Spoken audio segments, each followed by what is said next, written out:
आज हम लोग जो पढ़ रहे हैं वो है सिद्ध साहित्य का दूसरा पार्ट, यानी कि आज हम प्रमुख सिद्धों के बारे में पढ़ेंगे। 5-6 कवि हैं, उनके बारे में पढ़ेंगे और उनकी रचना के बारे में पढ़ेंगे। उसके बाद ये टॉपिक पूरा हो जाएगा।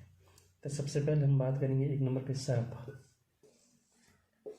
1 नंबर पे हम बात करेंगे सरप्पा। सरप्पा के बारे में आपको क्या याद करना है? सबसे पहले सरप्पा के बारे में आप सबसे पहले ये याद करना है कि इनका जो समय कब का माना जाता है, ये कौन सी ईस्वी के ये कवि माने जाते हैं। तो समय में आपको याद ही होगा 769 ईस्वी। राहुल सांकृत्यायन ने हिंदी का पहला कवि माना जाता है। उनका जो ईस्वी सन ने क्या बताया था, 769 ईस्वी बताया था सरप्पा। सरप्पा सांकृत्यायन ने इन्हीं को हिंदी का पहला कवि भी बताया था। किसने? राहुल सांकृत्यायन ने। और इनका समय क्या बताया था? 769 ईस्वी। 2 नंबर में आपको इनका बात याद रखना कि इनका जो जन्म जो हुआ था ना, ये जन्म इनका हुआ था ब्राह्मण परिवार में। कौन सा परिवार में? ब्राह्मण परिवार में इनका क्या हुआ था? जन्म हुआ था। और ये हैं जो तीसरी बात में आपको याद रखना है कि ये सिद्ध जो साहित्य है, सिद्ध साहित्य के ये क्या प्रथम कवि या पहला कवि है। क्योंकि सीधी सी बात पहला ही कवि है, तभी हम इसको सबसे पहले पढ़ रहे हैं। इनके बारे में और 3 बातें आपको याद रखनी है। 1 2 3 क्या याद रखोगे? हिंदो सर, ये थोड़ा ऐसे बैठा था ना, आधा हिंदोस। क्या होगा ऐसे? हिंदी का पहला कवि।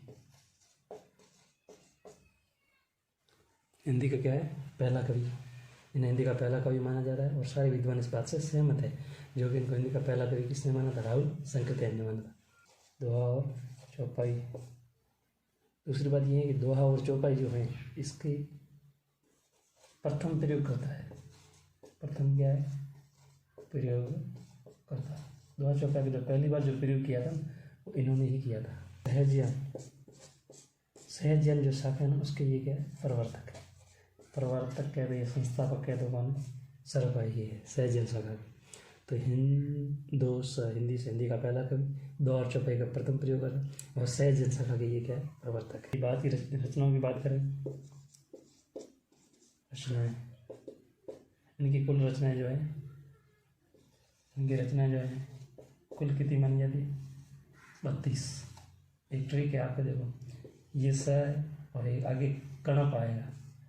कौन आएगा? कणप। हम पढ़ रहे हैं तो उनकी भी 32 रचनाएं मानी जाती है। ठीक है, तो याद रखो शक, हमें शक है कि सरप्पा की भी 32 और कणपा की 32, दोनों की 32 रचनाएं कैसे हो सकती है? हमें क्या है? शक। तो सरप्पा और कैसे कणपा, इन दोनों की कितनी रचनाएं? 32 रचनाएं मानी जाती है। लेकिन आपको प्रमुख याद रखनी कौन सी? ये सरप्पा है ना, इसमें सर लेना और ट्रिक से याद रखना। सर को 2 गीत पसंद है। सर को क्या पसंद है? 2 गीत पसंद है। सर को 2 गीत पसंद है। यहाँ से 2 से हो जाएगा दोहा कोश सर। ठीक है, 2 से दोहा कोश एक रचना। दूसरी रचना ये गीत से याद रखना, चर्या गीत है। कौन सी? चर्या गीत। ये इनकी बहुत ही महत्वपूर्ण इंपॉर्टेंट रचना है। ठीक है, ये 2 ही रचनाएं आपको याद रखनी है। नंबर पर पढ़ रहे हैं वो है सबरपा। कौन है? सबरपा। 2 नंबर हम किसको पढ़ रहे हैं? सबरपा को पढ़ रहे हैं। वही पहली बात, सबरपा का जो समय वो आपको क्या माना जाता है? 780 ईस्वी। सबरपा का समय क्या माना जाता है? 780 ईस्वी। ठीक है, और इनका जो जन्म हुआ था, सरप्पा जो ब्राह्मण थे, सबरपा जो है इनका जन्म हुआ क्षत्रिय वंश में हुआ था। क्षत्रिय वंश में जन्म होता, लेकिन ये सबरों जैसी वेशभूषा करते थे। सबरों जैसा जीवन व्यतीत करने के कारण सब्र जैसा जीवन व्यतीत करने के कारण इन्हें क्या कहा गया? सबरपा गया। तीसरी बात, इनके जो गुरु है, गुरु कौन है? सरप्पा। कौन है? सरप्पा। क्योंकि सिद्ध शब्द में पहले सरपा थे, दूसरे नंबर पर सबरपा है, तो इनके गुरु का नाम क्या था? सरपा। ठीक है, प्रश्न पूछा जा सकता है कि सरपा के शिष्य का नाम क्या था? सबरपा। सबरपा के गुरु का नाम सरपा। आगे आपको ये याद रखना कि सबरपा में जो सब आ रहा है ना, सब यहाँ से आपको कैच करना है क्या? सब है ना, सब लोग क्या करते हैं? सब लोग धर्म करते हैं, और धर्म कहाँ करते हैं? विक्रमशिला में। कहाँ करते हैं? सब लोग धर्म करते हैं, धर्म कहाँ करते हैं? विक्रमशिला में करते हैं। धर्म से याद रखना, ये धर्मपाल के समकालीन थे। पाल वंश का राजा था ना धर्मपाल, वही सिद्धों को संरक्षण किसने प्रदान किया था? पाल वंश ने किया ना, तो ये उसमें धर्मपाल, ये धर्मपाल के क्या थे? समकालीन, समकालीन थे। किसके? धर्मपाल के समकालीन थे। और ये विक्रमशिला में ना क्या थे? प्रधान आचार्य। ये नेट में प्रश्न पूछा गया था कि कौन से सिद्ध विक्रमशिला में प्रधान आचार्य थे, तो सबरपा जी जो विक्रमशिला के क्या थे? प्रधान आचार्य थे। ठीक है, ये महत्वपूर्ण बात। तीसरी बात ये इनकी रचना है, क्या याद रखोगे? रचना है। रचनाओं से क्या याद रखोगे? क्या याद रखोगे? आपको लिखना है सबरपा। ठीक है, सबरपा, जो सबरपा जी थे वो विक्रमशिला पे महान पद पर थे, महान पद पर। सबरपा विक्रमशिला में महान पद पर थे। ठीक है, महान से याद रखना,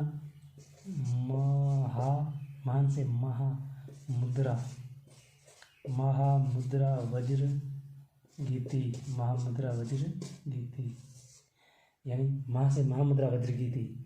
एक दिन वो मुद्रा पे बैठे, बहुत ही लंबा समय हो गया, पूरा दिन लग गया, तो लोगों ने कहा यार तेरी तो महामुद्रा है, तो मुद्रा में बैठा हुआ महामुद्रा है, और साथ में ये वज्र लेके बैठे तो वज्र, और साथ में गीत भी गा रहे। मुद्रा पर बैठे, लंबा समय हो गया, और साथ में वज्र लेके बैठे थे, और धीरे धीरे गीत भी गा रहे थे, तो लोगों ने कहा यार तो तेरा तो महामुद्रा वज्र गीत है ना, तो इस तरह रचना याद हो जाएगी, महामुद्रा वज्र गीत।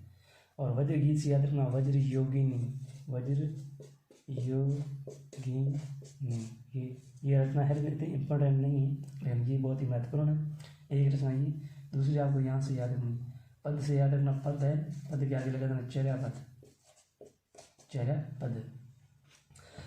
सबरपा की पढ़ी थी वो क्या पढ़ी थी कि सर को 2 गीत पसंद है ना, 2 गीत, तो 2 से द्वाकोश, और गीत से वो चेहरा गीत, चेहरा गीत पूछे तो सरपा की, लेकिन चेहरा पद किसकी? सबरपा की। चेहरा पद में आपको 106 दो है, इसके अंदर कितने दो है? 106 दो है। ठीक है, पद कितने हैं? 106, और ये द्वा छंद में लिखी है। एक सबरपा की आपको प्रसिद्ध पंक्ति थोड़ी याद रखनी, इनकी प्रसिद्ध पंक्ति क्या याद रखनी? ये छाड़ू, प्रसिद्ध पंक्ति, इनकी प्रसिद्ध पंक्ति आप याद रखनी है। ये छाड़ू छाड़ू छाड़ू माँ मोह, छाड़ू छाड़ू माँ मोह विषम दंडोली, छाड़ू छोड़ो माँ मोह विषम दंडोली, यानी छोड़ो छोड़ो माया और मोह को छोड़ो, ये विषम यानी कठिन सांसारिक क्या है? दुख है, ऐसा कहना इस पंक्ति में। दूसरी पंक्ति में उन्होंने कहा है कि माँ सुख विल संति, माँ सुख विल संति, माँ सुख विल संति, सबरो दैया गुण मौली, यानी छोड़ो छोड़ो माया मोह, ये बहुत ही कठिन है, सांसारिक दुख है आपके लिए। जो सबरो है ना, आपके लिए महान सुख को वितरण करने के लिए सबरो आपके लिए लाया है क्या? गुण यानी विचार, और माहौल यानी महत्वपूर्ण, यानी इस माया मोह को छोड़ दो, आपके लिए सबरो में जो महान गुणों का है जो वितरण करने के लिए लाया। ये बहुत ही प्रसिद्ध पंक्ति है कि याद कैसे हो जाएगी? छाड़ू छाड़ू छाड़ू छाड़ू, यानी छोड़ो छोड़ो की बात कौन करते हैं? सब लोग करते हैं। सब लोग क्या करते हैं? छोड़ो छोड़ो। ठीक है, इस तरह से याद हो जाए। इसके बाद हम लोग 3 नंबर पर जो पढ़ रहे हैं वो है आपके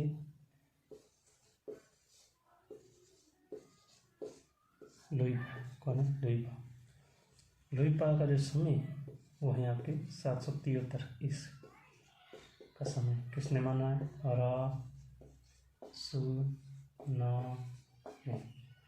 राहुल सांकृत्यायन के अनुसार भी यही है, शुक्ल के अनुसार भी यही है, नागरिक प्रचंड सभा के अनुसार भी यही है, नरेंद्र के अनुसार भी यही है। तो ये सर्व माने इसलिए यही है। ठीक है, तो ये आपको याद रखना है। तो लोईपा का जन्म है जो समय है जो 773 से। तीसरा आप डायरेक्ट याद रखना गुरु। लोईपा के जो गुरु कौन थे? सबरपा। कौन थे? सबरपा। अब याद रखना इनकी एकमात्र रचना, इनकी एकमात्र रचना मिलती है, इसका नाम क्या है? लुईपाल दीपिका। एकमात्र, इसका नाम क्या है? लुईपाल दीपिका। ठीक है, इसके अंदर है 240 क्या मिलते हैं? दोहे के दैया पद, इनके अंदर 240 क्या मिलते हैं?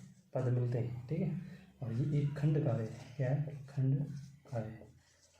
ठीक है, लुईपाल गीतिका में कितने पद मिलते हैं? 240।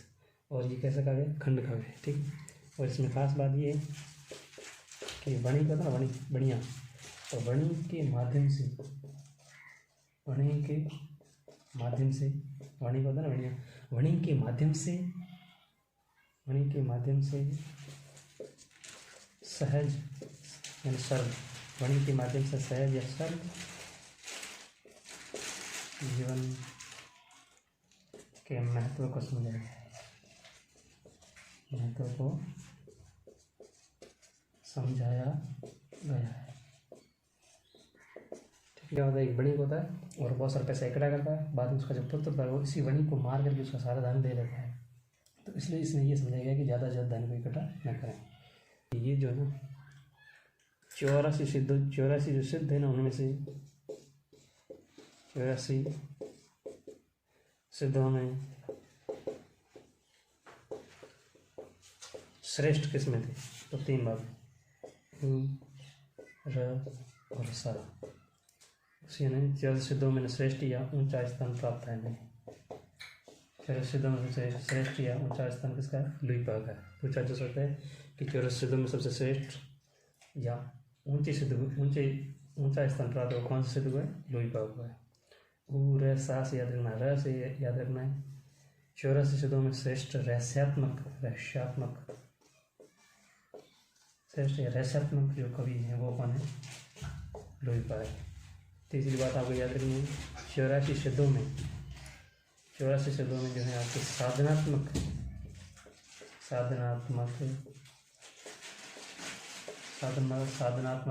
दृष्टि से श्रेष्ठ कौन है? साधनात्मक दृष्टि से श्रेष्ठ कौन है? हमारे लुई। ठीक है, आगे लुईपाल के बारे में कणप्पा जो आगे आएंगे, उन्होंने इनके बारे में एक बात कही थी। कणप्पा ने अपनी रचना में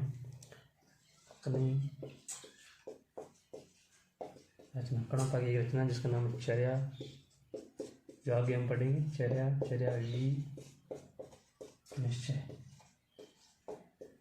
निश्चय में ये लिखते हैं कि लुईपाल जो है ना वो सहज ज्ञान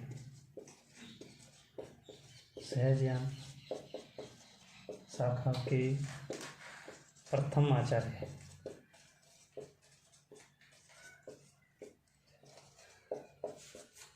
कणप्पा ने लुईपाल के बारे में क्या लिखा कि जो लुईपाल हैं वो सहज ज्ञान शाखा के प्रथम आचार्य। ऐसी बात किसने लिखी? कणप्पा ने अपनी रचना कौन सी? चर्या निश्चय में लिखी। ठीक, ये हमने एक बात लिखी कि साधनात्मक दृष्टि जो श्रेष्ठ लुईपाल हैं, तो याद रखना एक बात कि इनकी साधना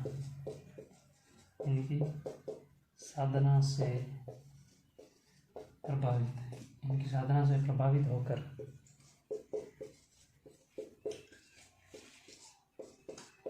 उड़ीसा के राजा और मंत्री, राजा का नाम क्या था? दारुकप्पा। मंत्री का नाम क्या था?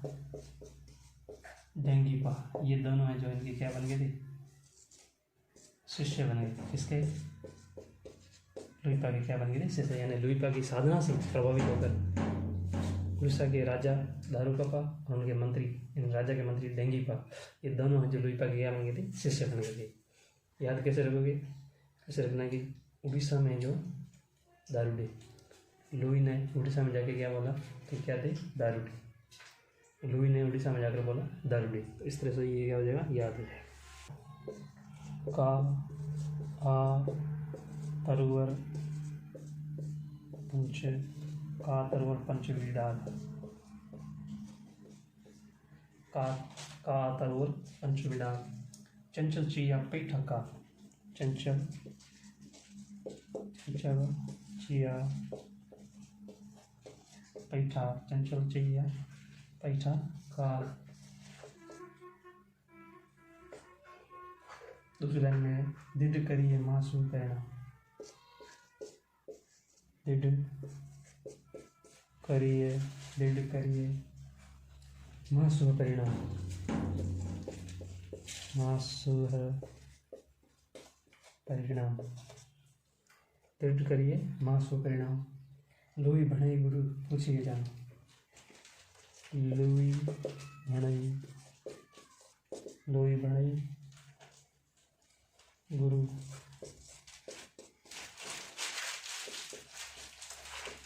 पूछिए जान। इस तरह से पंक्ति याद रखनी, पूरी पंक्ति याद नहीं करनी, आप सिर्फ ये याद रखना है लोई का है तरुवर का तरु प्रपंच में डाला, ठीक है। इस तरह से ये आपको पंक्ति याद रखनी। अभी आपको 4 नंबर पे हम लोग पढ़ेंगे, वो है कवि, उसका नाम क्या है, सिद्ध कवि कणप्पा। क्या नाम है? कणप्पा। तो कणप्पा का वही सबसे पहले आपको याद रखना, इनका समय क्या था, इनका जो समय है वो सब लोग 830 ईस्वी मानते हैं, ठीक है समय। और इनका जन्म कैसे, कणप्पा कैसे, कर्नाटक, इनका जन्म कहाँ हुआ था, कर्नाटक, कहाँ, ब्राह्मण, कर्नाटक के ब्राह्मण कुल में जो इनका जन्म हुआ था कणप्पा का। इनके जो गुरु है ना, गुरु को कैसे याद रखोगे कि कणप्पा है ना, वो गुरु जालंधर के जाल में फंस गए। किसके जाल में? जालंधर के जाल में जो फंस गए थे, ये इनके क्या है, गुरु थे, ठीक है। फिर क्या याद रखोगे, इनकी जो रचनाएं, कुल रचनाएं, मैंने आपको पहले याद कराया था कि हमें शक है कि सरपा पे भी कुल रचनाएं 32 मानी जाती है, कणप्पा की कितनी मानी जाती है, 32 रचनाएं मानी जाती है। इनमें से सिर्फ 2 ही उपलब्ध होती है। 2 कौन सी? 2 में से एक तो अभी हमने पढ़ी थोड़ी देर पहले, चर्या वी निश्चय, चर्या वी निश्चय, चर्या वी निश्चय, ये है इनकी बहुत ही महत्वपूर्ण रचना है। दूसरी है आपकी कणप्पा गीतिका, ये 2 रचना बहुत ही महत्वपूर्ण है, ठीक है। ये कणप्पा जो थे ना, ये काव्य कला में, यानी कविता करने में, काव्य कला में श्रेष्ठ, काव्य कला में श्रेष्ठ सिद्ध माने जाते हैं। श्रेष्ठ सिद्ध काव्य कला में जो श्रेष्ठ सिद्ध कवि कौन माने जाते हैं? कणप्पा को काव्य कला में श्रेष्ठ सिद्ध कवि माना जाता है। आगे राहुल सांकृत्यायन का एक कथन मिलता है, राहुल सांकृत्यायन का एक कथन मिलता है कि कणप्पा काव्यत्व व पांडित्य, काव्यत्व व पांडित्य में बेजोड़ है। ये स्टेटमेंट मिलता है किसका है? राहुल सांकृत्यायन के बारे में लिखा था कि कणप्पा जो काव्यत्व व पांडित्य में क्या है? बेजोड़, यानी कवि कला में और पंडित में, पांडित्य जो होता है पंडित की कला, उसमें भी ये बेजोड़ है। इनके पांडित्य से प्रभावित होकर, इनके पांडित्य से प्रभावित होकर सभी सिद्ध इनके क्या बन गए थे? शिष्य बन गए, ठीक है। अब हम जो ले रहे हैं वो है डोम्बिपा। डोम्बिपा में वही सबसे पहले आपको क्या ध्यान रखना है, इनका समय के बाद हम लोग ध्यान रखेंगे इनका जन्म, और उसके बाद हम लोग याद रखेंगे कि इनका गुरु कौन थे। समय कणप्पा का हमने पढ़ा था 820, और इसका डबल कर दो, 800 तो इस 20 को डबल कर दो, कितने हो गए? 840 इससे। डोम्बिपा का जन्म कौन सा? 840, ठीक है। और इसके बाद में जो जन्म इनका कहाँ हो रही है, डोम्बिपा में जो म आ रहा है, तो म से आप याद रख लेना मगध, और मगध में कौन है? क्षत्रिय, तो क्षत्रिय वंश में इनका जन्म हुआ था मगध में। और गुरु भी इनके 2 थे, 1 और 2, पहले और बाद में। डोम्बिपा के गुरु 2 थे, पहले बाद में। पहले कौन से थे? तो पहले थे आपके वीणापा, ये पहले थे। बाद में जो थे वो थे वीरूपा, वीणापा और वीरूपा। याद कैसे रखोगे? वी पा पा सेम, यहाँ से देखो इसमें ण आ रहा है, इसमें र आ रहा है। हिंदी वर्णमाला में पहले ण आता है ना, बाद में र आता है, तो ण पहले आ गया, तो पहले गुरु वीणा पा वीरूपा। कन्फ्यूज हो ना कि वीणा पा पहले आ रहा है वीरूपा, तो इतना ध्यान का वीणा में ण और र में र बाद में आता है ना, ये रहता है बाद में, ये ट ठ ड ण पहले आता है, तो वीणा पा पहले आ जाएगा और वीरूपा बाद में आ जाएगा। ये इनकी महत्वपूर्ण बात होगी, ठीक है। समय 840 का मगध क्षत्रिय वंश में हुआ, पहले गुरु उनकी वीणा, बाद में वीरूपा हो गए। इनकी कुल रचना है कितनी है? 21। इनकी कुल रचना कितनी? 21। महत्वपूर्ण कौन सी है, कैसे याद करोगे? डोम्बी पा अक्षर। डोम्बी पा अक्षर क्या करते हैं? योग करते हैं। डोम्बी पा अक्षर योग करते हैं। डोम्बी पा से याद रखना, डोम्बी गीतिका, डोम्बी गीतिका, डोम्बी गीतिका हो जाएगा। अक्षर से याद रखना, अक्षर 230, ठीक है। और योग से क्या याद रखोगे? योगचर्या।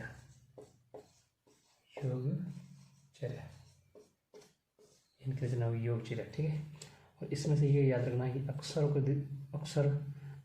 अक्षर द्विकोपदेश जो थी, ये वर्णमाला के प्रत्येक अक्षर पर दार्शनिक विषय का निरूपण किया, दार्शनिक विषयों का निरूपण। मतलब ये है कि वर्णमाला का प्रत्येक अक्षर उसके ऊपर एक दार्शनिक विषयों को इसके ऊपर रख के तैयार किया गया। जैसे 84 शब्दों में सबसे श्रेष्ठ या ऊंचा स्तंभ किसका? लोईपा का। ऊ, र और सा, ये 3 शब्द याद रखना। ऊ, र, सा। रहस्य याद रखना, सबसे श्रेष्ठ या रहस्यात्मक कवि। 84 शब्दों में सबसे रहस्यात्मक कवि जो है वो कौन थे? लोईपा। 84 शब्दों में सबसे 84 शब्दों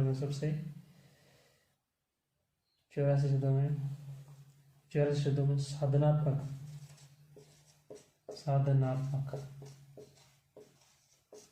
साधनात्मक दृष्टि से श्रेष्ठ कौन है? साधनात्मक दृष्टि से श्रेष्ठ ये भी कौन है? लोईपा। 84 शब्दों में सबसे श्रेष्ठ या ऊंचा स्थान इसका लोईपा का। पूरा रहस्यात्मक कवि भी कौन है? लोईपा। साधनात्मक दृष्टि से श्रेष्ठ कौन है? लोईपा, ठीक है। अगर आपसे पूछे काव्य कला की दृष्टि से श्रेष्ठ कौन है, तो कैसे काव्य कला है और कैसे क्या याद रखोगे? कणप। काव्य कला की दृष्टि से कौन है आपके? कणप। शब्दों में सबसे अधिक शिष्य किसके थे? 84 शब्दों में सबसे अधिक शिष्य जो थे वो किसके थे? कणप के। क्योंकि कणप पांडित्य में इतने जबरदस्त थे कि उनके पांडित्य से प्रभावित होकर सारे शब्द जो थे ना वो उनके क्या बन गए थे? शिष्य या अनुयायी बन गए, ठीक है। कणप आ गए।